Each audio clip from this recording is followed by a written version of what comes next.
अमीर अल सुन्नत तव्हां खां मुंहिंजो अर्ज़ु आहे त असांजे ॻोठ में हिकिड़ी रस्म रवाज थींदो आहे, कंहिंजो इंतिकाल थींदो आहे त 3 ॾींहंनि खां बाद हुन जा घर वारा या ॿियो केरु अहिड़ा कोई मायूं वग़ैरह मिली करे, कुझु औरतूं मिली करे उन जे लाइ इसाले सवाब जे लाइ कुझु मानी वग़ैरह पचाए खणी वेंदा आहिनि क़बरुनि ते।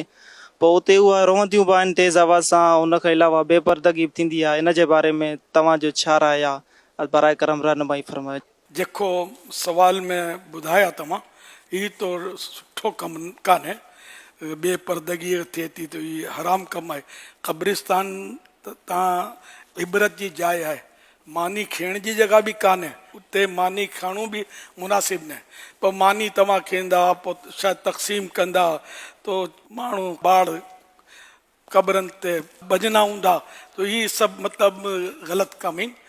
ईसाले सवाब करियो घर में मुनासिब जगह ते, क़ब्रिस्तान में पढ़ी नहीं साले सवाब ने। औरतन के क़ब्रिस्तान वञणो ही बना है, पछी वञी न रूनू पिटनू, ही भी सुठी शइ कान्हे। सल्लू अलल हबीब सल्लल्लाहु अलैहि मुहम्मद।